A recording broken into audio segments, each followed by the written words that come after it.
15 अगस्त से पहले जम्मू कश्मीर में आतंकी साजिश तेज हो गई है। श्रीनगर के लाल चौक पर आतंकवादियों ने सुरक्षा बलों पर ग्रेनेड फेंका। हमले के दौरान 5 लोग घायल, सभी घायलों को अस्पताल में भर्ती करवाया गया है। सुरक्षा बलों ने हमलावरों को पकड़ने के लिए इलाके की घेराबंदी की है। जम्मू कश्मीर में घुसपैठ को लेकर डीजीपी दिलबाग सिंह का बड़ा बयान। राजौरी पुंछ इलाके में 3-4 आतंकियों के ग्रुप ने घुसपैठ की। इनमें से कुछ आतंकियों को सुरक्षा बलों ने ढेर किया, बाकी आतंकियों की तलाश जारी। डीजीपी दिलबाग सिंह ने कहा, आतंकी फंडिंग को लेकर एनआईए 56 जगहों पर छापेमारी कर चुकी है। पंजाब के सीएम कैप्टन अमरिंदर सिंह ने कांग्रेस अध्यक्ष सोनिया गांधी से मुलाकात की। उनके साथ पंजाब प्रभारी हरीश रावत मौजूद रहे। बैठक के दौरान कैप्टन ने सोनिया के सामने पंजाब सरकार का रिपोर्ट कार्ड पेश किया। बैठक में मंत्रिमंडल विस्तार को लेकर भी कयास लगाए जा रहे हैं कि चर्चा हुई।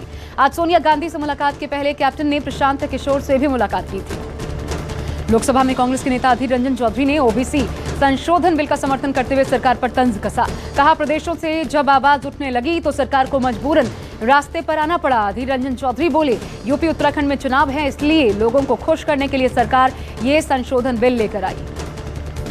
किसान आंदोलन की काट के लिए बीजेपी ने रणनीति बना ली है। बीजेपी 25 अगस्त से यूपी में किसान सम्मेलन करेगी। बताया जा रहा है कि बीजेपी पूरे उत्तर प्रदेश में किसानों तक पहुंच बढ़ाने के लिए बैठकें करने वाली है। बीजेपी का किसान मोर्चा किसानों के बीच जाएगा, उन्हें सरकार की ओर से किसानों के हित में किए गए कामों को गिनाएगा। यूपी के महोबा से पीएम मोदी ने उज्ज्वला योजना के दूसरे चरण की शुरुआत की। पीएम मोदी वीडियो कॉन्फ्रेंसिंग के जरिए इस कार्यक्रम से जुड़े। लाभार्थियों से बात करते हुए पीएम मोदी ने सरकार की योजनाएं गिनाई। कहा, घर, बिजली, पानी, शौचालय की जो सुविधाएं दशकों पहले मिलनी चाहिए थी, उसके लिए लोगों को लंबा इंतजार करना पड़ा।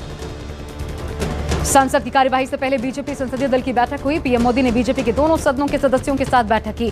संसदीय दल की बैठक में पीएम मोदी ने ओलंपिक खिलाड़ियों की जमकर तारीफ की और सांसदों से कहा, अपने क्षेत्र के खिलाड़ियों को बढ़ावा दें। राहुल गांधी ने जम्मू कश्मीर के गांदरबल में खीर भवानी मंदिर पहुंचकर पूजा अर्चना की। राहुल ने हजरत बल दरगाह में भी जियारत की। जम्मू कश्मीर में 370 हटने के बाद राहुल पहली बार कश्मीर दौरे पर हैं।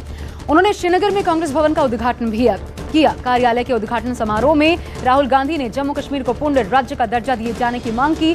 मोदी सरकार पर निशाना साधते हुए राहुल बोले, लोकतांत्रिक ढांचे पर हमले हो रहे हैं, देश में साफ सुथरे तरीके से चुनाव जरूरी है। सुप्रीम कोर्ट ने बड़ा फैसला लिया। कहा, सरकार हाईकोर्ट की इजाजत के बिना सांसदों और विधायकों के खिलाफ आपराधिक मामले वापस नहीं ले सकती। कोर्ट ने यह भी निर्देश दिया कि सांसदों और विधायकों से जुड़े आपराधिक मामलों की सुनवाई कर रहे जजों को बिना सुप्रीम कोर्ट के आदेश के पद से न तो हटाया जाएगा, न ही उनका ट्रांसफर होगा। ओलंपिक में गोल्ड मेडल विजेता नीरज चोपड़ा ने मीडिया से बातचीत की। कहा, गोल्ड मेडल जीतना हर खिलाड़ी का सपना होता है। नीरज चोपड़ा ने अपनी जीत के लिए देश और प्रधानमंत्री मोदी को धन्यवाद दिया। न्यूज 24 से खास बातचीत करते हुए नीरज चोपड़ा बोले, अगला टारगेट एशियन गेम्स और कॉमनवेल्थ गेम्स है। कुश्ती में सिल्वर मेडल जीतने वाले रवि दहिया आज छत्रसाल स्टेडियम पहुंचे। छत्रसाल स्टेडियम में ही रवि दहिया ने ट्रेनिंग ली है। रवि ने न्यूज 24 से बात करते हुए कहा, जब तक गोल्ड नहीं लाऊंगा चैन से नहीं बैठूंगा। पहलवान विनेश फोगाट को कुश्ती महासंघ ने अनुशासनहीनता के आरोप में सस्पेंड किया है। विनेश टोक्यो में मेडल जीतने से चूक गई थी। विनेश को 16 अगस्त तक जवाब देने का समय दिया गया है। इससे पहले कुश्ती महासंघ के अध्यक्ष ब्रजभूषण शरण सिंह ने न्यूज 24 से बातचीत में विनेश को खोटा सिक्का कहा। उन्होंने कहा कि विनेश हंगरी के एक कोच के साथ साल भर हंगरी में ही रहकर प्रैक्टिस करती रही, जिससे भारत को एक संभावित मेडल विजेता की हार देखनी पड़ी।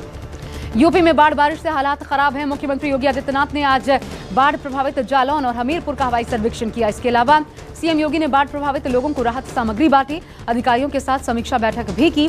यमुना और बेतवा दोनों नदी उफान पर है, जिसकी वजह से जालौन और हमीरपुर में बाढ़ की स्थिति बनी हुई है। सीएम योगी के आगमन से कुछ घंटे पहले बाढ़ पीड़ितों ने हमीरपुर राजमार्ग जाम कर दिया। बाढ़ पीड़ितों का आरोप था प्रशासन उनकी कोई मदद नहीं कर रहा। सीएम के कार्यक्रम से पहले हो रहे बवाल से प्रशासन के हाथ पांव फूल गए। पुलिस ने बाढ़ पीड़ितों को मदद का आश्वासन देकर कड़ी मशक्कत के बाद जाम खुलवाया। यूपी के कुछ इलाकों की तरह बिहार के पटना में भी गंगा नदी उफान पर है। गांधी घाट पर जलस्तर खतरे के निशान से करीब 1 मीटर ऊपर पहुंच गया है। जलस्तर बढ़ने से मंदिर और गांधी घाट पानी में समा गए हैं, जिसकी वजह से आसपास के इलाकों को खाली करवाना पड़ा है। गंगा के अलावा पुनपुन और सोन नदी का जलस्तर भी तेजी से बढ़ रहा है। जालंधर में प्लास्टिक फैक्ट्री में भीषण आग लगने से हड़कंप मच गया। आग पर काबू पाने के लिए दमकल की कई गाड़ियां मौके पर पहुंची। फैक्ट्री रिहायशी कॉलोनी के बीचों बीच बनी हुई थी। एहतियातन आसपास के घरों को खाली करवाया गया। दूर से ही आग की लपटें और धुएं का गुब्बार साफ दिखाई दे रहा था। मुंबई में पत्नी को गांव से बुलाने के लिए नशेड़ी पति ने अनोखी साजिश रच डाली। बेटे को जिंदा अर्थी पर लेटा दिया तो वहीं बेटी को फांसी का फंदा पहनाकर पत्नी की पत्नी को तस्वीर भेजी। बेटी के चिल्लाने पर पड़ोसियों ने लड़की को फंदे से उतारा। पुलिस ने आरोपी शख्स को बच्चों की हत्या के प्रयास में गिरफ्तार किया है। पति के नशा करके मारपीट से तंग आकर पत्नी घर छोड़कर गांव चली गई थी।